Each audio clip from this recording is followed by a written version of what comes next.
깨어 준비가 되어 있는 삶은 어떤 삶인가를 살펴보겠습니다. 지난 주일에 깨어서 인자의 때를 준비하라 하신 주님의 말씀을 나누었습니다. 하늘이 무너져야 말세가 아니고 지금이 곧 말세니 지금 깨어 있어라 하는 말씀이었습니다. 지금이 노아 때와 같고 롯의 때와 같은 것을 알라. 두 사람이 잠을 자다가, 두 사람이 밭을 갈다가 맷돌을 갈다가, 한 사람은 주님의 영접을 받고 한 사람은 버려졌습니다.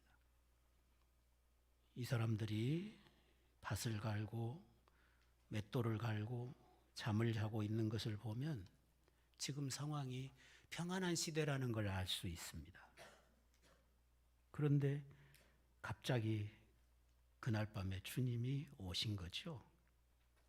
그러니 지금이 마지막 때라는 거죠. 밭을 갈지라도 깨어서 가라는 거죠.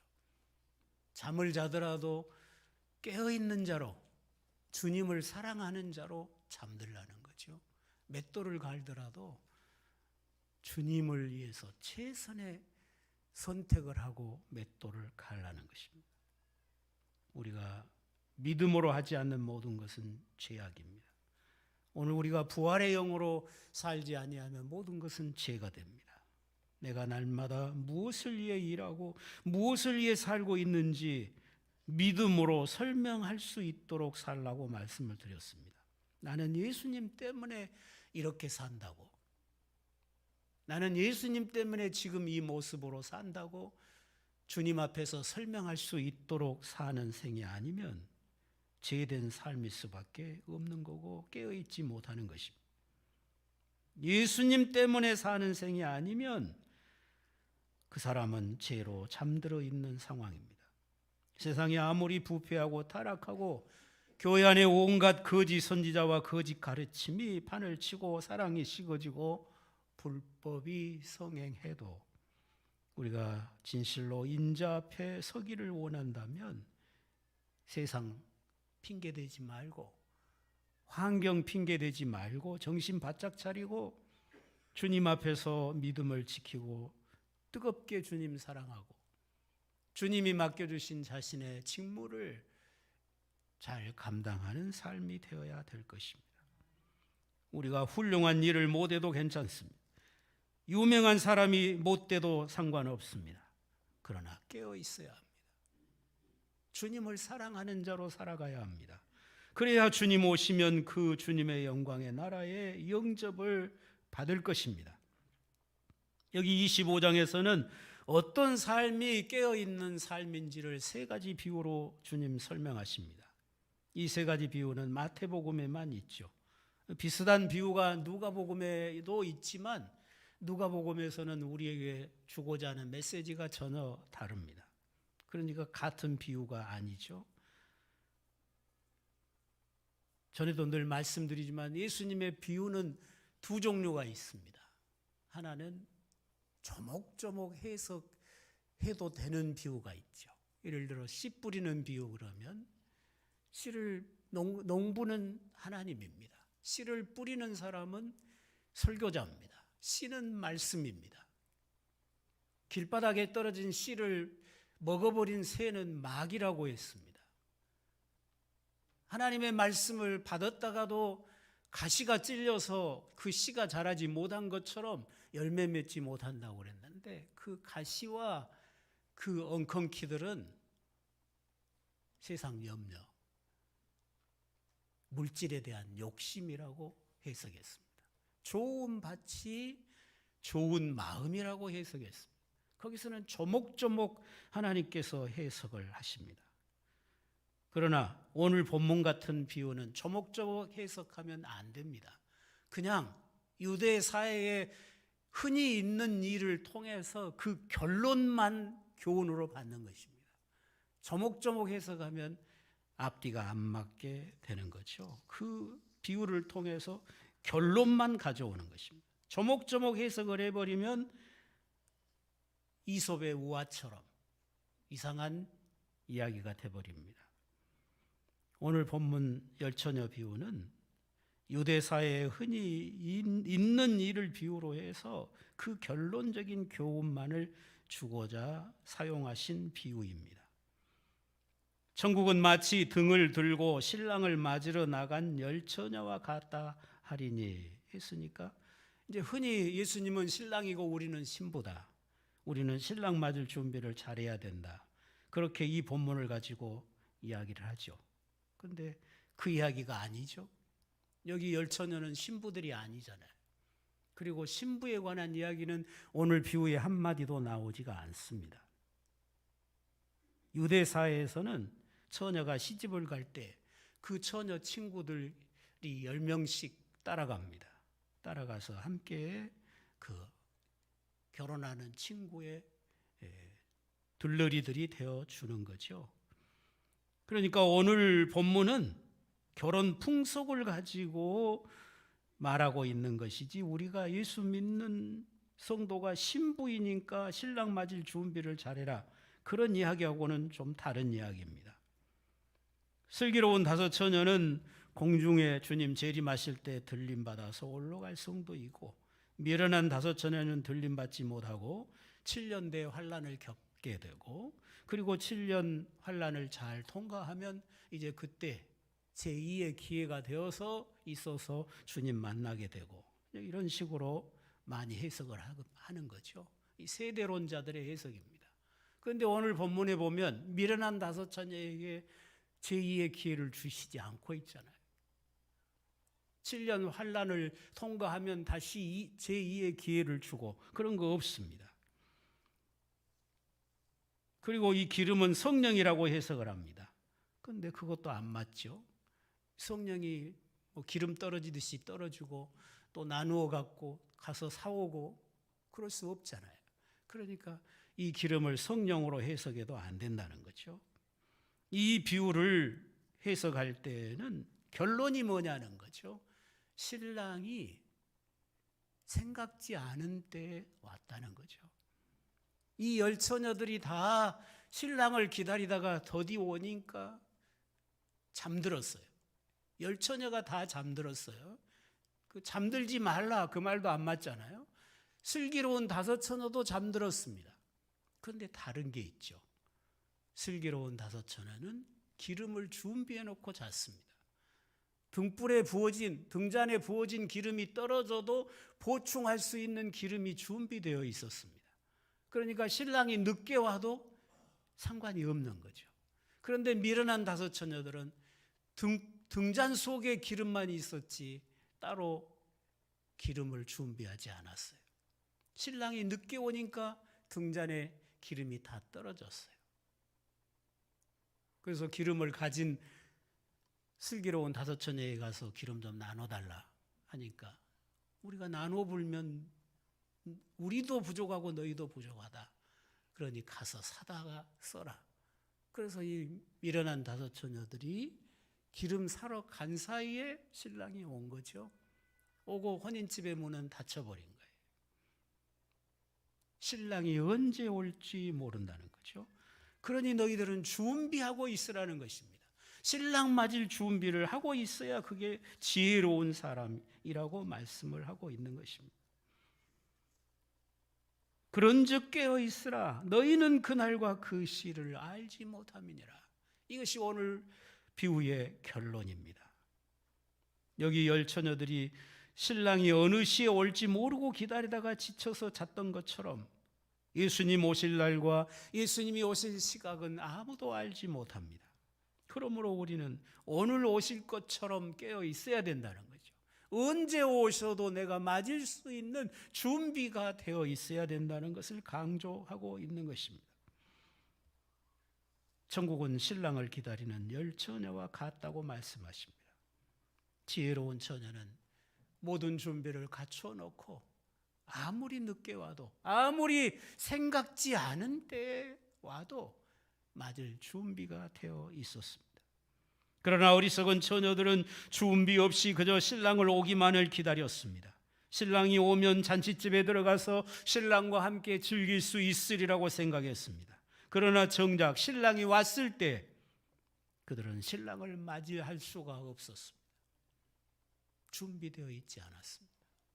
늦게서 준비했지만 이미 잔치집의 문은 닫히고 주인은 열어주지 않았습니다.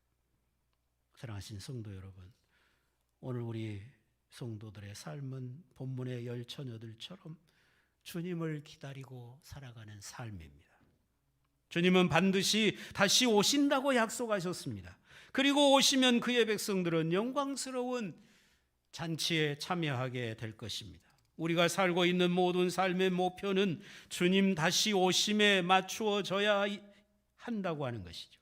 주님이 우리를 구속해 주셨고 주님의 영광에 참여토록 우리를 세상에 구별해 주셨지만 지금 우리는 주님과 몸으로는 떨어져 살고 있습니다. 우리는 나를 사랑해서 십자가에서 죽어주신 그 주님의 얼굴을 친히 뵙지 못하고 살아갑니다. 그러나 주님 반드시 다시 오실 것입니다. 주님을 얼굴로 뵐 날이 우리 앞에 이를 것입니다. 주님과 함께 영원히 살 날이 올 것입니다. 주님이 오시면 우리에게 허락하셨던 천국이 완성이 될 것입니다. 바울은 고린도 교회 성도들에게 이 세상의 것은 다 지나가는 것이니 이 세상 것 사랑하지 말고 이 세상 것에 매이지 말고 하늘 영광을 바라보고 살라고 권면했습니다. 우리는 주님 오심을 기다리면서 깨어서 살아야 될 줄로 믿습니다. 그저 도덕적으로만 나를 검토해서 나는 도둑질 안 했으니까, 나는 거짓말 안 했으니까, 나는 사기 안 쳤으니까 죄가 없다고 생각해서는 안 되는 것입니다. 도덕적인 기준이 문제가 아니라 믿음으로 하지 않는 모든 것이 다 죄입니다. 여러분은 진실로 주님 오심을 기다리고 살고 있습니까? 아니면 세상 것에 취해서 세상 것에 만족하고 있지는 않습니까? 여러분은 과연 언제나 주님 오셔서 내가 주님의 영광에 상해서 새 것으로 주님과 함께 먹고 마시겠는가 하고 그 주님을 소망하고 사십니까? 아니면 세상에 썩어질 것에 취해서 주님 오심에 대해서는 관심도 없이 세상 것에 매여서 사는 세상의 종이 되어 있지는 않습니까? 그렇게 살면 주님 오실 때 주님 맞이할 수 없습니다. 주의 나라에서 쫓겨날 수 있는 것입니다. 본문에 주님이 언제 오시더라도 맞을 준비를 해놓고 살라고 가르치고 있습니다. 우리의 믿음이 무엇입니까? 나중에 죽어서 천당 가는 것입니까? 주님이 지금 나와 함께 하심이 우리의 구원입니다. 내가 지금 주님과 함께 사는 것이 우리 믿음입니다. 지금 내가 하는 모든 것을 주님을 사랑함으로 하는 것이 진정한 믿음이고 구원입니다. 지금은 오직 나만을 위해 살면서 세상 것만을 위해서 살면서 죽으면 천당 가리라 착각하지 마십시오. 여러분, 주님 사랑하고 사시기를 바랍니다. 여러분이 하는 모든 일이 주님을 사랑함으로 하는 일이어야 합니다. 그것이 믿음입니다. 내가 지금 주님을 사랑하는 것이 아니면 여기 본문에 기름 준비하지 않고 기름도 준비해 놓지 않고 신랑을 기다리고 있는 어리석은 미련한 처녀와 똑같은 것입니다. 여러분 안에 여러분을 사랑해서 목숨도 아끼지 아니하셨던 예수님의 영이 살아 계신다면 여러분 지금 주님을 사랑함으로 깨어 사시기를 바랍니다. 오늘 새벽에도 그런 말씀드렸습니다. 매 순간마다 우리는 최선의 것을 선택해야 합니다. 주님을 어떤 길이 주님을 가장 사랑하는 길인가로 모든 것을 순간순간 선택해야 합니다. 그게 깨어 있는 거예요. 그게 속지 않는 것입니다. 이 예배 시간 같으면 만사를 제쳐놓고 예배를 선택해야 깨어 있는 거죠. 예배 말고 다른 것을 찾아가면 그건 속고 있는 거예요. 깨어 있지 못하는 거예요. 무엇이 최선인가? 순간순간 우리는 주님께 묻고 주님을 사랑함으로 깨어 있어야 될 줄로 믿습니다. 주님을 사랑하심으로 깨어 예배하시기를 바랍니다. 여러분이 진실로 사랑하는 주님을 기다리며 산다면 예배도 잘 드려야 합니다. 기도 생활 가운데 깨어 있어야 합니다. 여러분이 이 시간에 최 목사의 설교를 듣고 있다고 생각하면 졸릴 것이고, 여러분이 사랑하는 주님을 예배하고 있다고 생각하시면 아무리 피곤해도 졸음을 이길 것입니다. 우리 할머니들 보면 손자들이 7, 8명 돼도 이름, 생일 다 외우고 계세요. 그렇죠? 왜? 사랑하니까, 관심이 있으니까. 제가 늘 놀라는 게 뭐냐 하면 고추 이름 다 외우시잖아요. 농약 이름 다 외우시잖아요. 벽시 종자들 어쩌면 그렇게 어려운데 다 외우신가 몰라요. 근데 평생 예수 믿어도 예수님 12제자 아십니까? 뭐 12제자 외워서 구원받을 건 아니지만 하나님의 말씀은 듣고 잊어버려요. 왜요? 관심 없으니까 그래요. 관심이 있으면, 사랑이 있으면 다 외워지는 거예요. 여러분, 주님의 말씀에 관심을 가지고 사랑하며 사시기를 바랍니다. 주님 다시 오시는 것만 우리의 최고의 소망입니다. 우리가 가져야 될 하나뿐인 소망입니다. 그런데도 우리가 늘 세상 것에 취해서, 세상 일에 취해서 주님 사랑하는 일에 최선을 다하지 못한다면 그건 깨어있지 못하는 삶이고, 본문에 미련한 처녀와 같은 그런 우리의 모습이라는 것을 기억해야 할 것입니다. 여러분이 예수 믿으면 천국 간다고 이론으로 믿어서는 안 됩니다. 믿음은 나와 하나님과의 생명의 관계이고 인격적인 관계입니다. 지금 함께 사는 것입니다. 주님을 떠나서는 내게 생명이 없습니다. 주님을 떠나서는 나의 삶을 해석할 방법이 없습니다. 지금 주님을 사랑하는 자로 생을 살아가시기를 바랍니다. 이론으로만 나는 죄인이고 주님이 내 죄 때문에 죽었고 예수 믿으면 용서받고 천당 간다, 그렇게 이론으로만 인정해서는 안 됩니다. 주님과 함께 사셔야 됩니다. 오늘 내가 사는 이유가 주님께 있어야 합니다. 여러분을 사랑하셔서 여러분에게 자기 목숨을 주신 그 주님을 사랑함으로 사시기를 바랍니다. 어디에 있든 무엇을 하든지 주님을 사랑함으로 하시기 바랍니다. 그게 깨어있는 것입니다. 그것이 준비된 사람입니다. 그리고 여러분, 주님 기다리십니까? 주님 기다리고 사십니까? 초대교회 성도들은 아침에 일어나면 주님 오늘 오시겠습니까? 잠잘 때는 주님 이 밤에 오시겠습니까? 날마다 기다리면서 준비하고 살았습니다. 근데 이제 우리는 살만하니까, 없는 것 없이 풍족하니까 주님을 별로 기다리지 않습니다.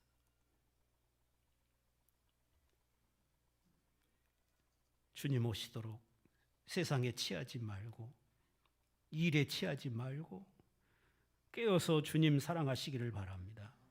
그리하면 여러분이 영원한 영광의 잔치에 들어가서 영원히 주와 함께 즐거워하게 될 것입니다.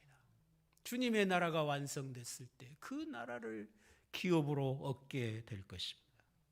미련한 5 처녀들처럼 잔치에 들어가지 못하는 자가 되지 아니하고, 슬기로운 5 처녀처럼 우리 주님 다시 오시는 날에 그 잔치에 참여하는 복된 성도들이 되실 수 있기를 주님의 이름으로 축원합니다. 내 평생에 주님 안 오실 수도 있습니다. 그러나 우리 모두는 다 죽습니다. 오늘일 수도 있고 내일일 수도 있습니다. 언제 어떤 모습으로 우리의 생명이 끝날지 우리는 알지 못합니다. 내 생명 끝나면 주님 앞에 서야 합니다. 계산해야 합니다. 한 번 죽는 것은 사람에게 정해진 것이요 그 이후에 심판이 있다고 말씀하십니다. 오늘 내가 죽는다면 주님 앞에 부끄러움 없이 서겠는가? 주님의 얼굴을 기쁨으로 배울 수 있겠는가? 늘 깨어 사시기를 바랍니다. 내일로 미루지 마시고, 설마 오늘 내가 죽겠냐? 설마 오늘 내가 죽겠나 생각하지 마시고, 오늘 죽을 것처럼 준비하고 사시는 지혜로운 성도들이 다 되시기를 주의 이름으로 축원합니다. 기도하시겠습니다.